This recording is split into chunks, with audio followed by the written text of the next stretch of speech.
내 혼자만 똑똑해지지 말고 구독과 좋아요 그리고 낚싯질을 한번 해봅시다. 자, 여러분 오늘은 교과서 133쪽 공부의 문제 한번 같이 읽어봅시다. 무엇인가요? 떠올린 내용을 조직하고 여러분이 좋아하는 낱말이 나왔네요. 조직하고 글로 나타내기입니다. 선생님이 지치네요. 왜냐하면 아까 녹화를 했는데 목소리가 안 들어가서 두 번째 하는 것이기 때문이에요. 이러다가 아침이 되겠어요. 상쾌한 아침. 오늘 이것을 배워볼 겁니다. 자, 우리는 지금 어떤 것을 하고 있었나요?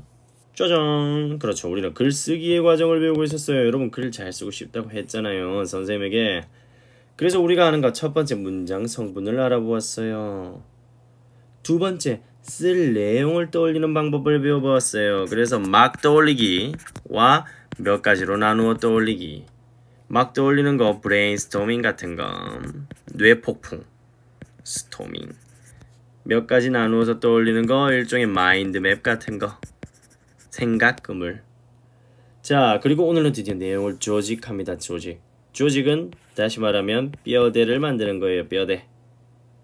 그리고 이제 여러분이 올바른 문장, 호응관계가 알맞은 문장을 익혀서 예쁘장하게 얘를 포장해 나가는 거죠. 얼굴도 여러분처럼 치덕치덕 아무렇게나 이렇게 만들어가는 거예요.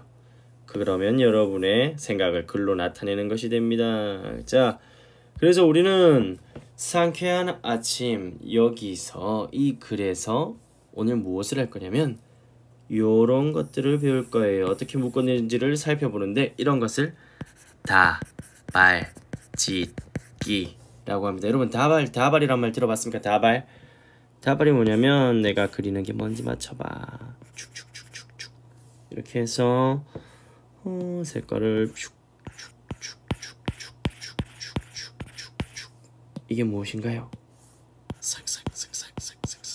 닭 아니에요. 닭. 그렇죠. 우리 이런 것을 뭐라고 부릅니까? 꽃 다발이라고 해요. 다발은 묶는 거야. 묶는 거. 선생님 어렸을 때 갑자기 생각이 나네요. 선생님 어렸을 때 항상 집에 오기 전에 이런 꽃다발을 받았거든. 너희 그런 거 잘 모르지? 발렌타인데이 알지? 발렌타인데이 되면 하도 초콜릿을 많이 받아가지고 집에 못 가서 엉엉 울었어. 저거 어떻게 다 가져가. 또 친구들의 마음을 버릴 수도 없고. 그래서 선생님 어머니한테 울면서 전화를 하면 선생님 어머니께서 이렇게 용달 트럭을 보내주셨어. 그러면 이 트럭에 가득하게 여기다가 초콜릿을 초코더미를 담아가지고는 가는 거야. 그래서 선생님 집에 가서 선생님 어머니한테 항상 매를 맞았단다. 너는 왜 이렇게 인기가 많아가지고 항상 이런 걸 받아. 자, 수업합시다.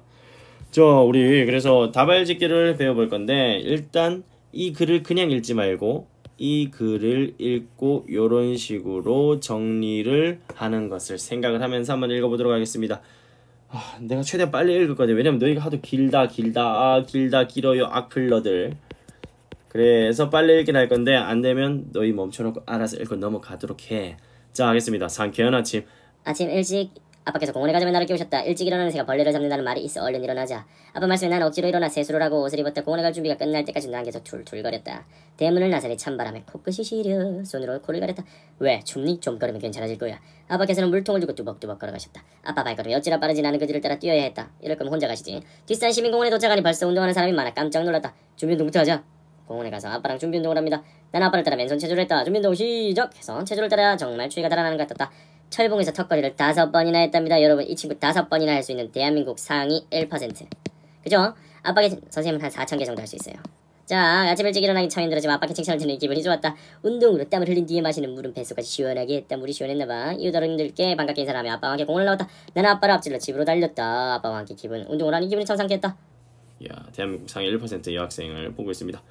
자, 요렇게 물음에 답해 봅시다라는 것은 결국은 여러분 내용 파악을 해보라는 거예요.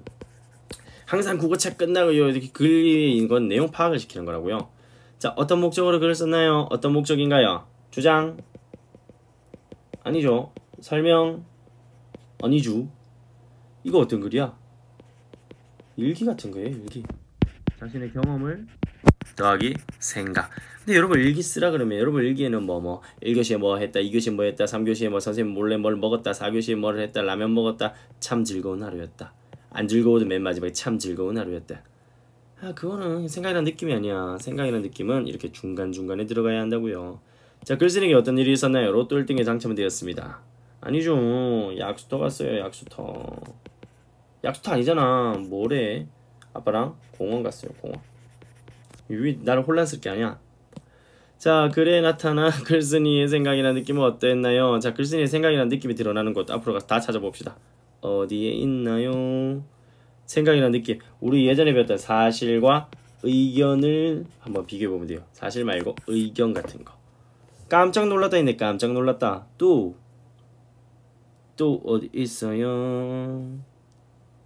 칭찬을 들었더니 기분이 좋았다라는 거 있네요. 그렇죠? 또 어디 있나요? 추위가 달아나는 것 같았다. 여기도 있나요? 여러분도 빨리 찾아보세요. 기분이 참 상쾌했다. 뱃속까지 시원하게 했다. 이런 것들이 바로 글쓴이의 생각이라는 느낌이죠. 자, 이제 글쓴이가 이렇게 쓴 글을 어떻게 묶었는지 살펴보는데, 자, 글은 처음, 가운데, 끝으로 나눠져 있어요. 보통 글은 이렇게 나눕니다. 처음, 가운데, 끝. 처음, 가운데, 끝. 처음에는 이를 시작하는 거고, 끝은 이를 정리하는 거고, 여기 가운데가 본론, 아주 많은 사건. 여기 사건이 몇 가지 나오는지 한번 살펴볼까요? 1번, 2번, 3번. 그에 대한 생각도 1번, 2번, 3번. 얘들 글은 이렇게 써야 하는 거야. 참 좋은 하루였다가 아니라. 자, 일어난 일 한번 비교해 보겠습니다. 아빠께서 날 깨우셨다. 아빠께서 말씀하셨다. 더 자고 싶어서 툴툴거렸다. 공원까지 걸어갔다. 턱걸이 5개나 하는 상위 1%였다. 운동으로 땀을 흘린 뒤에 물을 마셨다. 생각보다 사람이 많아서 놀랐고, 아빠께 칭찬을 듣기 기분이 좋았고, 물이 뱃속까지 시원하게 했고. 목이 잠기네요. 각각 이렇게 연결이 되네요. 자, 마지막 끝에 이웃 어른들께 반갑게 인사했고 아빠를 앞질러 집으로 후다닥 도망갔습니다. 기분이 참 상쾌했습니다. 요렇게 하는 것을 여기 나오네요. 다발짓기라고 합니다. 다발짓기는 시간의 흐름이나 장소 변화에 따라서, 장소 처음에 여기 있었는데 그 다음에 어디로 갔고 마지막에는 어디로 갔다. 우리가 기행문을 쓸 때 이런 식으로 많이 쓰죠. 그런데 이런 뼈대를 짝짝짝짝짝짝 세우는 거, 얘를 다발짓기라고 한다고 했어요. 자, 그러면 여러분 여기에 다음 장으로 넘어가면 132쪽 6에서 떠올린 내용을 가지고 여러분도 한번 다발짓기를 해보세요 라고 얘기하네요. 132쪽 6번이 뭐야? 132쪽 6번은 바로 요겁니다. 여러분의 경험, 겪은 일. 선생님이 여기 써놨었네. 여러분의 경험, 겪은 일을 떠올려 봅시다. 여러분 뭔가를 떠올렸을 거예요. 친구랑 비비탄 총싸움을 했던 일, 친구에게 맞았던 일, 즐거웠던 일이니까 그거 아니지. 친구와 뭐 떡볶이를 먹었던 일, 뭐 온갖 사건들이 있었을 거예요. 그거 떠올렸는 거를 가지고, 자, 지금 여기에 처음, 가운데, 끝으로 이거 할 때 가운데가 내용이 많아야 해요. 다시 자꾸 이게 쓰라고 하면 처음에 많이 쓰는 친구들이 있는데, 여러분 처음은 짤막하게, 가운데에다가 내용을 쓰는 거야. 그래서 선생님은 추천하는 것 적어도 한 2-3가지 정도의 사건. 그러면 여기도 마찬가지로 2-3가지의 생각이나 느낌이 들어가줘요. 여기는 뭐 한두 가지, 여기는 뭐 한두 가지, 한 가지 정도만 있어도 충분하다고 생각이 듭니다. 여러분 화면 멈춰놓고 지금 바로 시작하세요. 선생님도 화면 멈춰놓고 시작할게요. 자, 짠! 선생님이 떠올린 경험을 가지고 다발짓기를 한 것입니다. 여러분도 이런 식으로 한번 비교를 해보세요. 자, 선생님은 지난 주말에 꽃을 사러 갔더니 꽃을 보니까 기분이 굉장히 좋아졌어요. 꽃집 사장님이 총각 잘생겼다 하면서 꽃값을 깎아주셨을 때 역시 세상은 잘생기고 볼 일이라는 생각이 들었어요. 근데 꽃을 심는데 라고 할 때 이제 여기서 가운데 본격적으로 넘어가는 거야. 자, 꽃을 심는데 두더지가 꽃뿌리는이 아니고 꽃뿌리를, 미안해요, 파묻고 있는 것을 보았어요. 이때 두더지에게 이루 말할 수 없을 만큼 강력한 분노를 느꼈어요. 자, 그리고 두 번째 사건, 벌이 나타나서 겨우겨우 도망을 쳤어요. 저 작은 곤충에게 왜 저렇게 강한 힘을 주셨냐며 신을 원망하는 마음이 들었어요. 자, 그리고 여기까지 본론이 끝나고 마지막 끝! 내가 꾸민 아름다운 정원을 지그시 바라봅니다. 신이여, 이것이 제가 꾸민 정원인가요? 하는 생각이 들었습니다. 이렇게 조직을 하는 거예요. 여러분이 조직했는 것도, 자, 찰칵 사진을 찍어서 여러분의 선생님께 보내드리세요. 그러면 선생님이 여러분에게 잔소리를 해주실 거예요.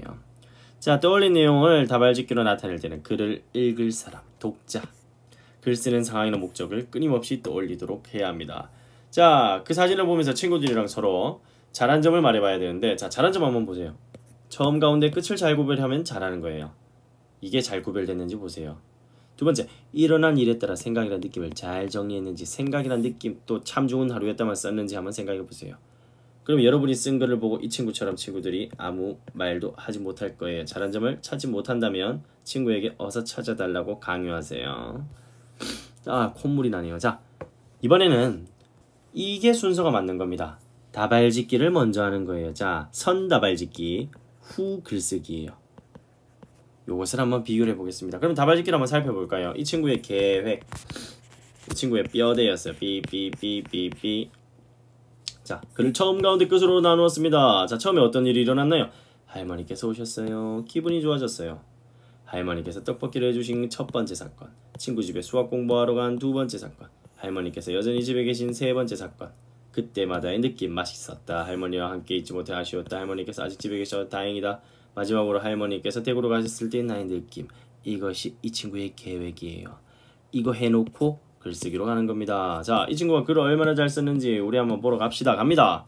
할머니께서 오신 날 엄청나게 빠르게 읽을 거야. 장난 아니야. 학교 공부 끝나고 집으로 갔다. 오늘은 못하겠어. 어려운 내용을 배워 머리가 아팠다. 그런데 집에 할머니께서 계셨다. 늘 내 편이 되어주시다. 할머니께서 계시니 갑자기 기분이 좋아졌다. 여기까지가 처음이네. 처음. 여기까지가. 이제부터 시작한다. 가운데 본론이에요. 본론. 할머니께서 공부하느라 고생했다면 맛있는 떡볶이를 해주셨다. 동생과 함께 먹다 보니 어느새 떡볶이를 다 먹었다. 정말 맛있었다. 짝과 함께 수학 공부를 하기로 해서 할머니께 인사드리고 친구 집으로 갔다. 할머니 있는데 하루 쉬지. 할머니께서 공부를 열심히 한다고 칭찬을 들었지만 할머니와 함께 있지 못해서 아쉬운 마음이 들었다. 수학 공부를 하는 동안 할머니께서 일찍 가시지 않았으면 좋겠다고 생각했다. 공부를 마치고 집으로 왔다. 다행히 할머니께서 아직 집에 계셨다. 왜 이렇게 힘드냐. 할머니와 함께 만화 영화도 보고 과일과 피자도 만화 영화도 보고 과일도 피자 먹은 거 아까 여기 없었는데. 그래, 그렇다 치자. 자, 문단이 바뀌었어요. 문단. 그렇죠. 아까 여기서도 문단이 바뀌었잖아요. 문단. 끽끽끽끽끽. 여기 문단 시작. 끽끽끽끽. 세 개의 문단이네요. 처음, 가운데, 끝이 각각 처음, 가운데, 끝. 문단 1, 2, 3 문단으로 나누어져 있다는 거죠. 자, 할머니께서 저녁을 드시고 대구로 가셨다. 생각보다 오래 계셨지만 그래도 헤어질 때가 되니 섭섭했고 다 좋으셨으면 좋겠고 다음에는 내가 할머니가 생각했다. 즐거운 하루였다. 오, 잘 썼는데 어떤 일이 있었나요? 할머니께서 오셨어요. 할머니's coming. 할머니. 일이 일어난 것에 대한 어떤 생각이나 느낌을 말했었나요? 글쓰니 자주 찾아가야겠다고 생각했다. 그쵸? 섭섭했다. 그쵸? 여기 다 나오네요. 삐삐오잉 삐로링 삐로링. 자, 그래서 다발짓기 없는 내용. 나 아까 다발짓기 없는 내용 봤어. 이거 만화 영화도 보고 과일과 피자도 먹었다. 또 있는데 다발짓기 없던 내용 어떤 거 있습니까? 빨리 찾아보세요. 빨리 어서 더 빠르게 할머니 늘 내 편이 되어주시던 할머니. 이런 말 있었나요? 이런 것도 없었어. 늘 내 편이 되어주시던 할머니. 또 공부를 마치자마자 집으로 왔다. 이런 말도 없었죠. 공부를 마치자마자 집으로 왔다. 자, 공부 이런 것들. 자, 결국은 어떻게 쓰였다는 것입니까? 더 자세하게, 더 실감. 왜 더 자세하게, 더 실감나게 써야 할까요? 그것은 바로 이 다발짓기는 아까도 얘기했듯이 이렇게 뼈대를 만드는 거야. 하하하. 이렇게 뼈대를 만들었으면 이제 글로 쓸 때는 살을 붙이는 거예요. 살을. 자, 그럼 살을 붙인다라는 말은 무슨 말이야? 얼굴도 이렇게 빨간색 아니잖아. 이 색 바꿨잖아. 아까 살구색. 자, 이렇게 여러분 얼굴처럼 대충 아무렇게나. 그리고 몸도 이렇게, 살집도 이렇게. 자, 여러분처럼 튼실튼실하게 이렇게 머리카락도 이렇게 머리카락 이렇게 아무렇게나. 자, 이렇게 뼈대에 살을 붙이는 게 바로 글로 쓰는 거야. 더 자세하게 실감나게. 다시 말하면 조직을 하는 다발에는 모든 내용을 쓰는 건 아니라는 거예요. 무슨 말인지 알겠습니까? 자, 그러면 이제 여러분은 방금 이 친구들이 있는 것처럼 여러분 여기에 떠올렸는 요거 있죠? 요 4번. 얘를 가지고 여기에 글을 써보도록 하겠습니다. 선생님이 글 쓴 것은 여러분에게는 비밀로 보여주지 않고 여러분은 글을 써서 사진을 찰칵 찍어서 여러분 선생님께 보내주면 선생님께서 잔소리를 주실 거예요. 잔소리. 그러면 함께 감사히 받도록 하세요. 자, 우리 오늘은 글의 내용을 조직하는 방법을 배워봤습니다. 글의 내용은 어떻게 조직을 하는지 우리 다발짓기의 방법을 배워보았어요. 기냐? 40분짜리인데 80분짜리인데 지금 몇 분으로 줄였어. 길긴 뭐가 길어. 자, 다음 시간에는 문장의 호응 관계, 호응, say ho, say yeah yeah yeah 하는 그 호응 관계를 한번 알아보아서 올바른 문장을 구사하는 것을 배워보도록 하겠습니다. 자, 그러면 안녕.